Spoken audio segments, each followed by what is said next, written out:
warahmatullahi wabarakatuh. Salam sejahtera untuk kita semuanya. Salam sehat.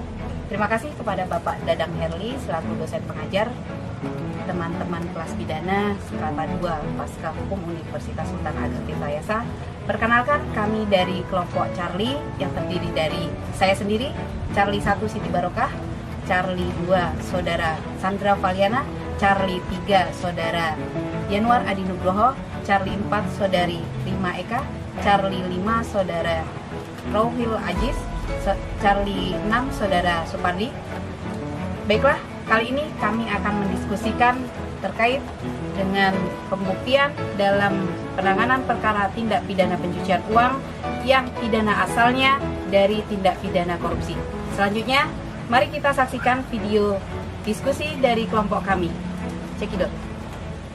Baiklah teman-teman, dalam kesempatan ini kita dari kelompok Charlie kita akan membahas terkait pembuktian dalam tahap penyidikan dan penuntutan perkara tindak pidana korupsi dan perkara tindak pidana pencucian uang.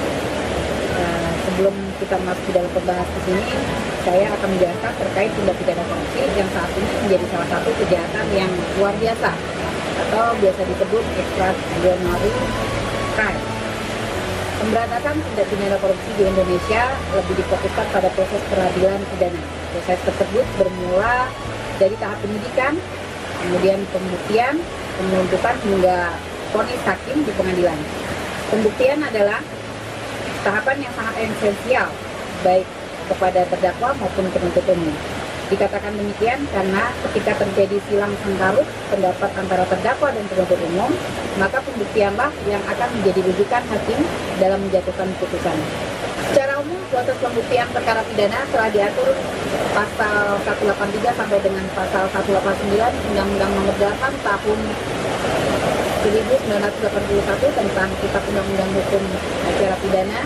Meskipun demikian, khusus tindak pidana korupsi masih diatur tersendiri lagi, yakni pada Undang Nomor 31 Tahun 99, junto Undang-Undang Nomor 20 Tahun 2001 tentang Pemberantasan Tindak Pidana Korupsi.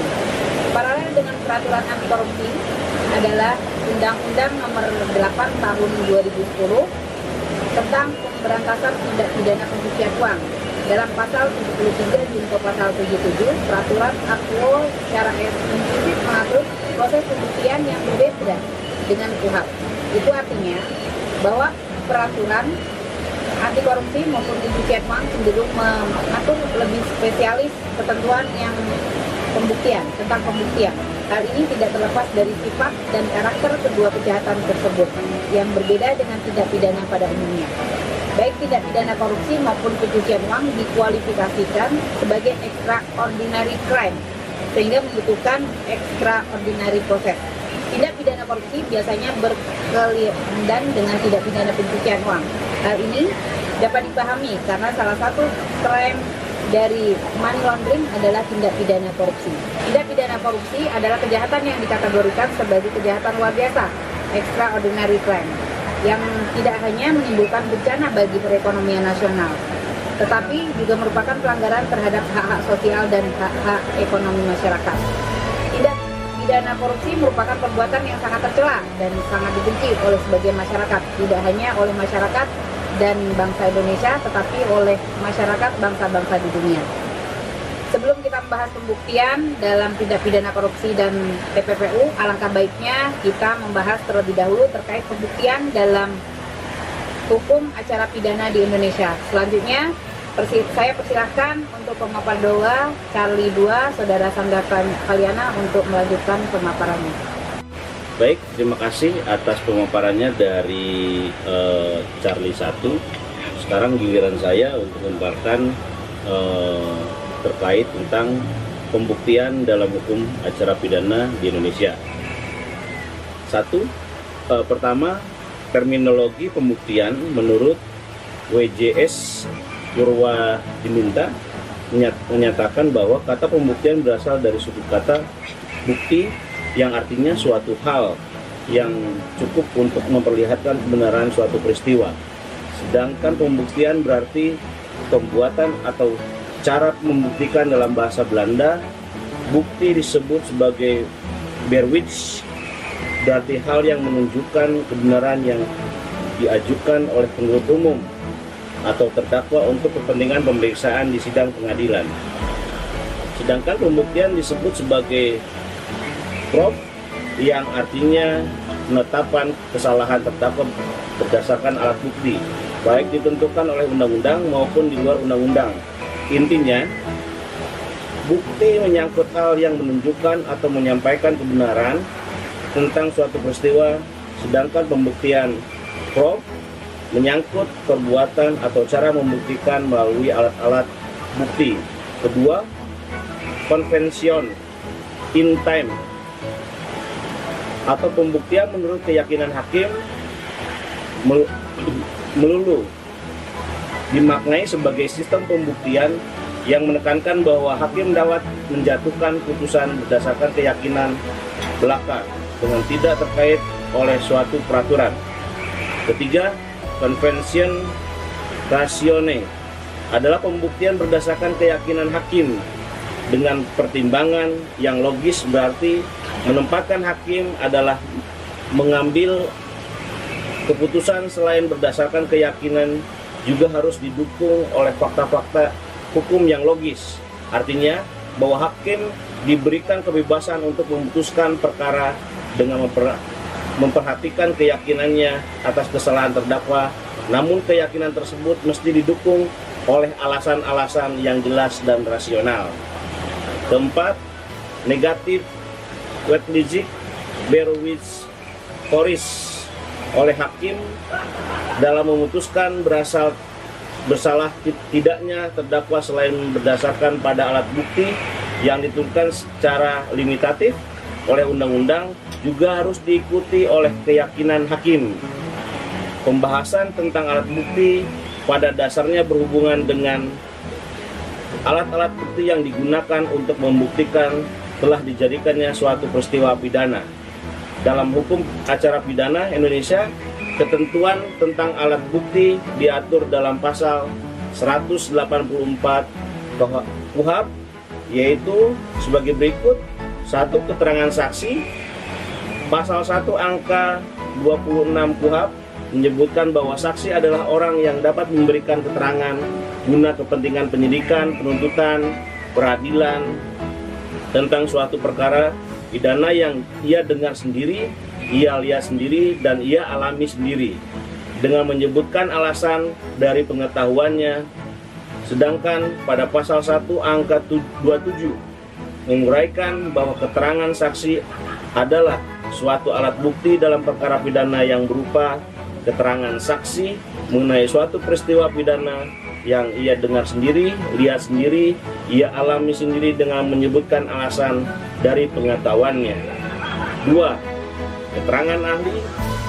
Pada pasal 1 angka 28 KUHP menjelaskan bahwa keterangan ahli adalah keterangan yang diberikan oleh seorang yang memiliki keahlian khusus tentang hal yang diperlukan untuk membuat terang suatu perkara pidana guna kepentingan pemeriksaan. Keterangan ahli ialah ada yang seorang ahli menyatakan di sidang pengadilan. Dalam penjelasan KUHP disebutkan bahwa keterangan ahli dapat diberikan pada waktu pemeriksaan oleh penyidik atau penuntut umum yang dituangkan dalam suatu bentuk laporan dan dibuat dengan mengingat sumpah di waktu ia menerima jabatan atau pekerjaan. 3. Surat. Surat yang dapat dikategorikan sebagai alat bukti dapat meliputi: pertama, berita acara dan surat lain dalam bentuk resmi yang dibuat oleh pejabat umum yang berwenang atau yang dibuat di hadapan yang membuat keterangan tentang kejadian atau keadaan yang didengar, dilihat, atau dialami sendiri disertai dengan alasan yang jelas dan terang keterangan itu. Kedua, surat dibuat menurut ketentuan peraturan perundang-undangan atau surat yang dibuat oleh pejabat mengenai hal yang termasuk dalam tata laksana yang menjadi tanggung jawabnya dan yang diperuntukkan bagi pembuktian suatu keadaan. Ketiga, surat keterangan dari seorang ahli yang membuat pendapat berdasarkan keahliannya mengenai suatu hal atau keadaan yang diminta secara resmi mengenai suatu hal atau keadaan yang daripadanya. Keempat, surat lain yang hanya dapat berlaku jika ada hubungan dengan isi dari alat pembuktian yang lain menurut pasal 187 KUHP. 4. Petunjuk berdasarkan pasal 188 ayat 1 dan ayat 2 KUHP. Petunjuk didefinisikan sebagai pembuatan kejadian atau keadaan yang karena persesuaiannya baik antara yang satu dengan yang lain maupun dengan tindak pidana itu sendiri menandakan bahwa telah terjadi suatu tindak pidana dan siapa pelakunya. 5. Keterangan terdakwa. Pasal 189 ayat 1 KUHP menerangkan bahwa keterangan terdakwa adalah apa yang terdakwa nyatakan di sidang tentang perbuatan yang ia lakukan atau yang ia ketahui sendiri atau alami sendiri. Baik, terima kasih. Itu pemaparan dari saya. Selanjutnya akan dipaparkan oleh rekan saya selanjutnya. Terima kasih. Terima kasih atas penjelasannya, Saudara Charlie II. Selanjutnya, bagaimana sih proses pembuktian dalam tindak pidana korupsi itu sendiri? Mohon penjelasannya. Terima kasih atas waktu dan kesempatannya. Coba saya akan menjelaskan terkait tentang proses pembuktian dalam tindak pidana korupsinya. Saya coba akan menjelaskan, ada oret-oretan sedikit dari saya. Berbicara tentang pembuktian dalam tindak pidana korupsi akan difokuskan pada dua hal. Pertama, ihwal alat bukti. Kedua, ihwal teori pembuktian yang digunakan dalam peraturan AKUO. Agar lebih sistematis dan mudah dipahami, maka secara garis besar akan diulas sebagai berikut. 1. Alat bukti dalam tindak pidana korupsi di Indonesia.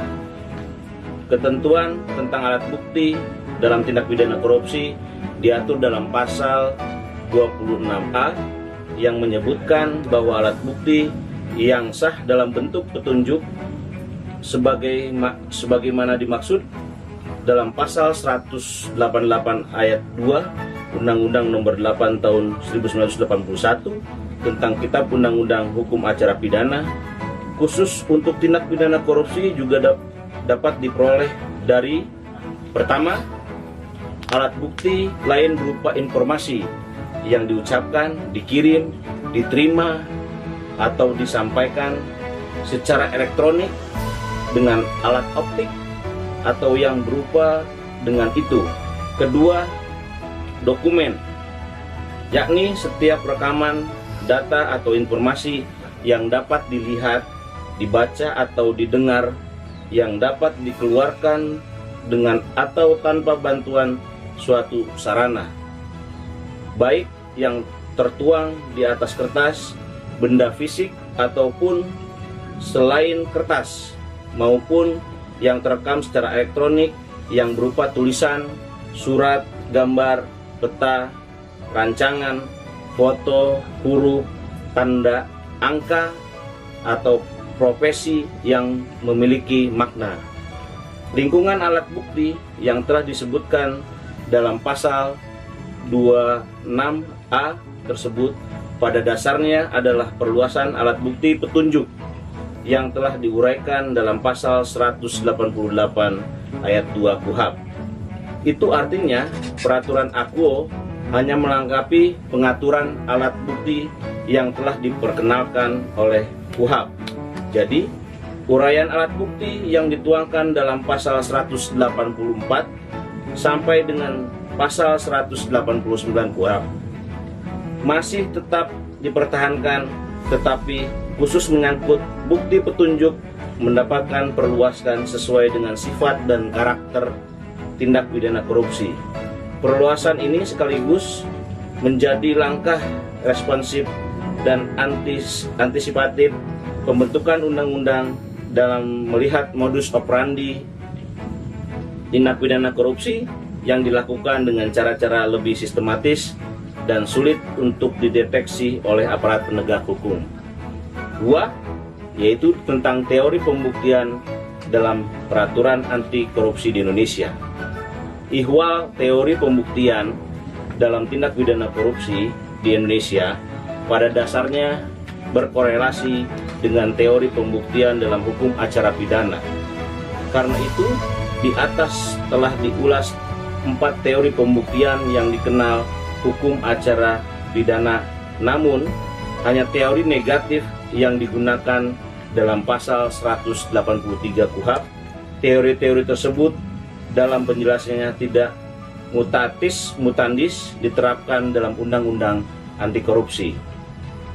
Pertama, berbicara tentang pembuktian dalam tindak pidana korupsi tidaklah dapat dilepaskan dengan pembuktian dalam hukum acara pidana secara umum. Pada dasarnya terdapat beberapa teori pembuktian, yakni teori positif, teori konvensional intens, teori konvensional ratione, dan teori negatif. Teori negatif ini yang diadopsi dalam pasal 183 KUHP. Kedua, dalam perkembangannya, peraturan anti korupsi di Indonesia memperkenalkan pembalikan pembuktian khusus pada gratifikasi yang dianggap suap sebagai disebut dalam pasal 12B junto pasal 37. Ketiga, peraturan anti korupsi dan pencucian uang juga memperluas epicentrum alat bukti petunjuk dalam KUHP. Perluasan ini sasarannya adalah memudahkan penyidik dan pembuktian tindak pidana korupsi. Keempat, selain dalam bentuk tindak pidana, pengembalian pembuktian juga diadopsi dalam peraturan anti pencucian uang, bahkan dalam peraturan AKUO mengenal prinsip pembalikan pembuktian murni. Hal ini ditegaskan dalam pasal 77 junto pasal 78. Kelima, pembuktian yang awalnya hanya menjadi domain jaksa atau beban pembuktian konvensional kemudian mengalami pergeseran kepada terdakwa atau pembalikan beban pembuktian reversal of burden of proof.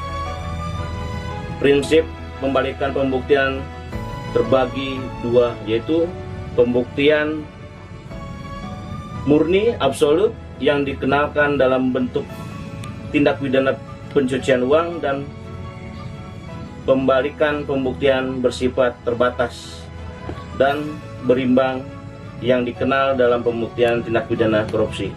Mungkin itu penjelasan tentang sistem pembuktian tindak pidana korupsi dalam proses pembuktian dalam tindak pidana korupsinya. Terima kasih.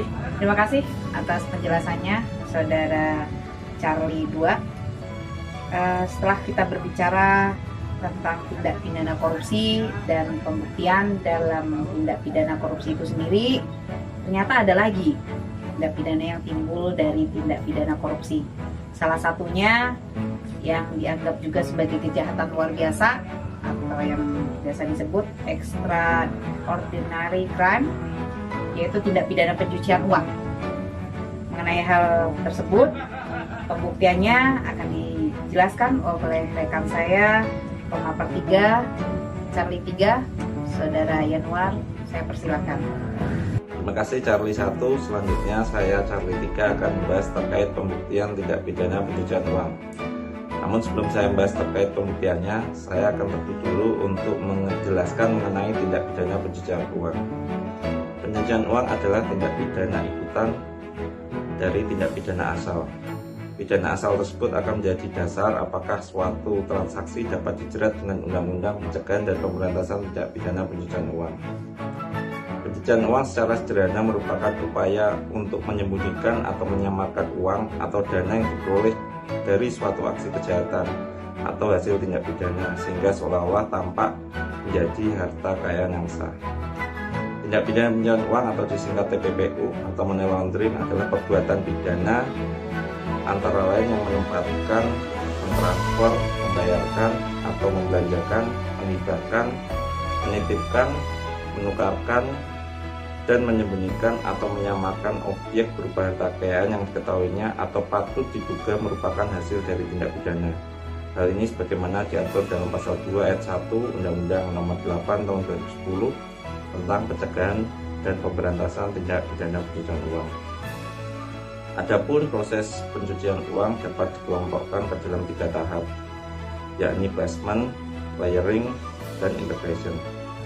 Placement merupakan fase menempatkan uang yang dihasilkan dari suatu aktivitas kejahatan, misalnya dengan pemecahan sejumlah besar uang tunai menjadi jumlah kecil yang tidak mencolok untuk ditempatkan dalam sistem keuangan.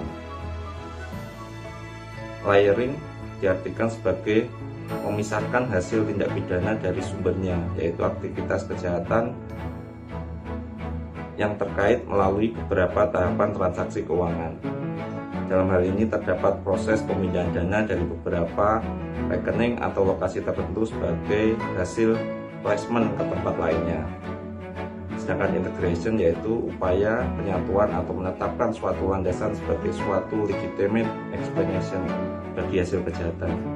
Di sini uang yang dicuci melalui placement maupun layering dialihkan ke dalam kegiatan-kegiatan resmi sehingga tampak tidak berhubungan sama sekali dengan aktivitas kejahatan sebelumnya yang menjadi sumber dari uang yang dilaundry tersebut.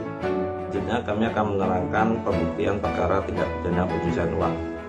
Pembuktian tindak pidana pencucian uang mengacu pada hukum acara yang diatur dalam KUHP dan juga hukum acara yang tercantum dalam Undang-Undang Pencegahan dan Pemberantasan Tindak Pidana Pencucian Uang. Alat bukti yang sah dalam pembuktian tindak pidana pencucian uang ialah A. Alat bukti sebagaimana dimaksud dalam hukum acara pidana dan atau alat bukti lain berupa informasi yang diucapkan, dikirimkan, diterima atau disimpan secara elektronik dengan alat optik atau alat yang serupa optik dan dokumen. Dalam perkara TPPU dikenal adanya pembuktian terbalik, yaitu terdakwa harus membuktikan bahwa harta kekayaan yang terkait dengan perkara itu bukan berasal dari tindak pidana. Untuk unsur lainnya tetap harus dibuktikan oleh jaksa penuntut umum. Sebagaimana yang tercantum pada pasal 77 Undang-Undang Nomor 8 Tahun 2010 bahwa untuk kepentingan pemeriksaan di pengadilan, terdakwa wajib membuktikan bahwa harta kekayaannya bukan merupakan hasil tindak pidana. Selanjutnya, dalam pasal 78 Undang-Undang Nomor 8 Tahun 2010, hakim memerintahkan terdakwa agar membuktikan bahwa harta kekayaan yang terkait dengan perkara bukan berasal atau terkait dengan tindak pidana asal yang disebut pasal 2 ayat 1. Dengan demikian, kewajiban terdakwa lah untuk membuktikan bahwa harta kekayaan yang terkait dengan perkara TPPU bukan berasal dari tindak pidana, misalnya bukan dari hasil korupsi, bukan dari hasil narkotika atau hasil lainnya. Berdasarkan keputusan Mahkamah Konstitusi Nomor 77 Tahun 2014 menyebutkan bahwa dalam pembuktian TPPU tidak perlu dibuktikan terlebih dahulu tindak pidana asalnya atau predikat klaim. Hal ini sesuai dengan pasal 69 Undang-Undang Nomor 8 Tahun 2010 yang menyatakan bahwa untuk dapat dilakukan penyidikan, penuntutan, dan pemeriksaan di sidang pengadilan terhadap tindak pidana pencucian uang tidak wajib dibuktikan terlebih dahulu tindak pidana asalnya. Bahwa yang dimaksud dengan tidak wajib dibuktikan terlebih dulu di sini ialah tidak perlu untuk menunggu putusan pengadilan yang telah mempunyai kekuatan hukum tetap terhadap tindak pidana asal, sehingga pembuktiannya dapat berbarengan atau seiring dengan pembuktian terhadap tindak pidana pencucian uangnya. Sementara sekian penjelasan dari saya, kami serahkan kembali kepada Charlie 1. Terima kasih atas penjelasannya Saudara Charlie 3 terkait dengan penjelasan mengenai tindak pidana pencucian uang. Demikian beberapa hal yang dapat kami sampaikan pada kesempatan ini. Namun setelah melakukan pembahasan, kita bisa menarik kesimpulan terkait dengan pembahasan ini, yaitu dalam perkara TPPU yang berasal dari tindak pidana korupsi, TPPU sebagai kejahatan yang berdiri sendiri belum diterapkan secara murni. Mengingat suatu dugaan TPPU, pembuktiannya dilakukan bersamaan dengan pembuktian adanya suatu tindak pidana korupsi yang menghasilkan baik sebagian atau seluruh harta kekayaan yang akan dirampas. Berdasarkan hal tersebut, adanya suatu tindak pidana korupsi yang menghasilkan suatu harta kekayaan telah memberikan keyakinan kepada penyidik, penuntut umum, dan hakim bahwa atas harta kekayaan lainnya yang tidak wajar merupakan suatu hasil tindak pidana.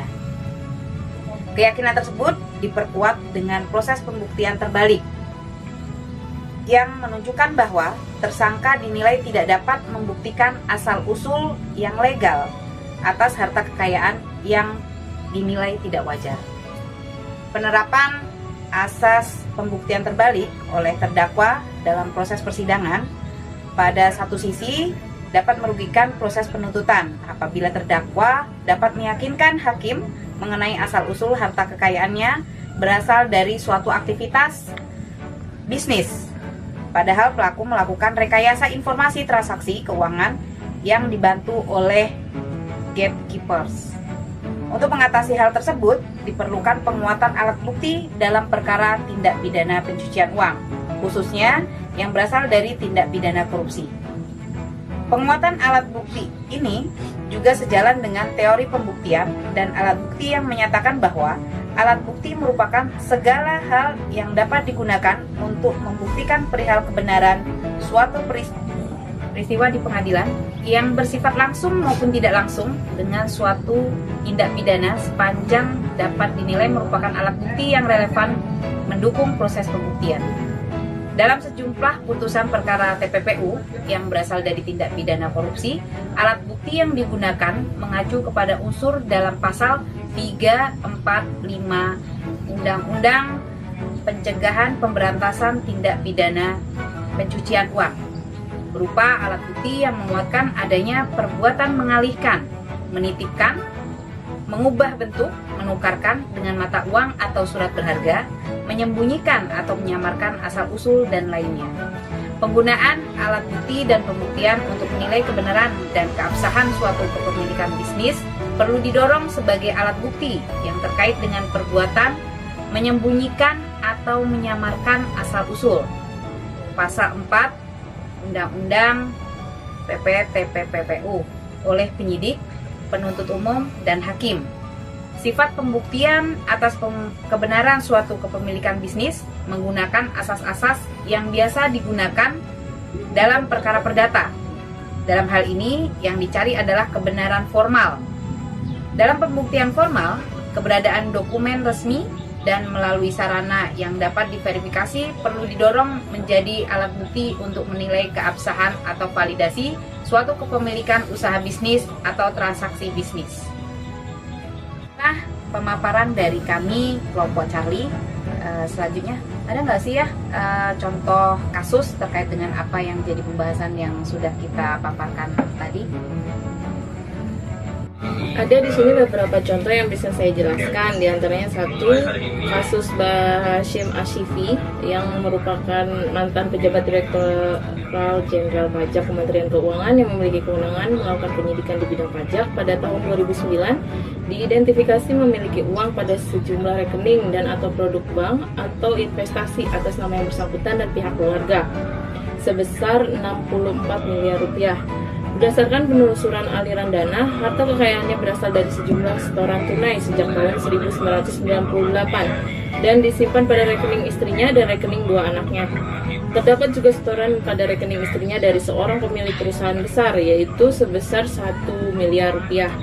Selain setoran tunai, sejumlah uang tersebut juga merupakan hasil tambahan bunga dari sejumlah uang yang secara bersamaan diinvestasikan dalam berbagai produk seperti sertifikat Bank Indonesia, penempatan pada deposito, penempatan pada bank investment, dan asuransi. Selain diinvestasikan, terdapat pola pemindah bukuan sejumlah dana antar rekening Tuan A dengan keluarganya, dan terdapat juga pemindah bukuan kepada rekening yang baru dibuka dan menutup rekening yang lama. Selain itu diketahui bahwa keluarga Hashim memiliki perusahaan keluarga yang didirikan pada tahun 2005. Namun dapat diidentifikasi bahwa harta kekayaan yang dimiliki keluarga bukan berasal dari hasil kegiatan usaha. Dilihat dari periode perolehan harta kekayaan keluarga sejak tahun 1998 yang diputar dalam berbagai rekening keluarga dan diinvestasikan dalam produk investasi perbankan dan asuransi. Berdasarkan mutasi rekening, perusahaan pun tidak menunjukkan adanya transaksi signifikan yang dapat menunjukkan hasil kegiatan usaha. Kepemilikan harta kekayaan dalam jumlah signifikan dan adanya setoran dari seorang pemilik perusahaan swasta dinilai tidak wajar dan berindikasi tindak pidana korupsi, mengingat yang bersangkutan merupakan pejabat pada institusi pemerintahan yang bertugas melakukan pengawasan pada bidang penerimaan keuangan negara. Pada tingkat kasasi, Hashim dinilai terbukti melakukan tindak pidana korupsi berupa mendatangi wajib pajak, meminta uang dan menerima uang sebesar 1 miliar rupiah dari wajib pajak. Basim juga dinilai telah melakukan perbuatan yang memenuhi unsur TPPU meski yang bersangkutan menunjukkan sejumlah bukti bahwa harta kekayaannya berasal dari bisnis. Namun majelis hakim menilai bukti yang disampaikan tidak cukup untuk dipertimbangkan. Salah satunya karena dalam kurun waktu antara tahun 2004 sampai dengan sekitar bulan Maret 2010, secara formil terdakwa tidak memiliki usaha. Selanjutnya, majelis hakim memerintahkan dirampas untuk negara uang tunai senilai 41.740.558.611 rupiah, 681.147,37 US dollar dan 6.557.920 rupiah yang semula berada pada istri yang bersangkutan dikurangi 1 miliar uang tunai senilai 17.675 juta rupiah 783.637 rupiah dan 5.679.763 rupiah dan 1.178.343.800 rupiah dan 217.530,156 rupiah yang semula berada pada rekening anak yang bersangkutan. Dan ada lagi salah satu contohnya yaitu kasus Argandiono pada tahun 2004 sampai dengan 2010. Pada saat Argandiono menjabat sebagai Kepala Bidang Pencegahan dan Penyidikan Makassar dan Palembang, kemudian Kepala Kantor Pelayanan Bea dan Cukai Tipe A Juanda Kantor Wilayah 7 DJBC Tipe A Surabaya, yang bersangkutan dapat dibuktikan menerima sebesar 1.651 juta rupiah dari beberapa pengusaha ekspor dan impor, serta beberapa pengusaha lainnya yang bergerak di bidang usaha yang ada hubungannya dengan jabatan-jabatan dan kewenangan yang bersangkutan. Argandiono tidak pernah melaporkan penerimaan dana dari perusahaan tersebut kepada KPK dan menggunakan uang tersebut untuk kepentingan pribadi seperti membeli kendaraan dan rumah yang diatasnamakan pihak lain. Di persidangan, Argandiono menyatakan bahwa sumber perolehan uangnya berasal dari pinjaman karena pertemanan, bukan terkait kewenangan yang bersangkutan. Namun demikian, atas pinjaman tersebut, majelis hakim tetap menilai bahwa Argandiono tidak dapat menunjukkan bukti sah terhadap sumber perolehannya. Majelis hakim menilai perbuatan Argandiono telah memenuhi unsur tindak pidana pencucian uang. Mungkin beberapa contoh tersebut yang bisa saya sampaikan di sini. Saya kembalikan kepada Charlie 1 sebagai moderator. Ya, contoh kasusnya. Selanjutnya, saya ingin mengajak Bapak Ibu atau teman-teman di sini untuk berdiskusi terkait dengan pembahasan dan dalam permasalahan yang kami sampaikan. Monggo kami persilahkan kepada pemapar Charlie 5 untuk memaparkan contoh kasus yang lain atau mau menanyakan ada hal-hal yang akan ditanyakan terkait dengan pembahasan yang tadi telah kita diskusikan. Baik, berdasarkan pembahasan terkait pembuktian dalam tindak pidana korupsi dan tindak pidana pencucian uang, di sini saya ingin menanyakan beberapa hal. Yang pertama adalah terkait pembuktian terhadap tindak pidana korupsi dan tindak pidana pencucian uang. Mohon dijelaskan terkait hal tersebut. Yang kedua adalah bagaimana apabila kita melihat contoh kasus di atas, perbuatan tindak pidana pencucian uang bisa berasal daripada tindak pidana korupsi. Mungkin dua pertanyaan tersebut bisa mewakili dan mohon diberi penjelasannya. Terima kasih. Saya coba akan menjawab terkait tentang beban pembuktian.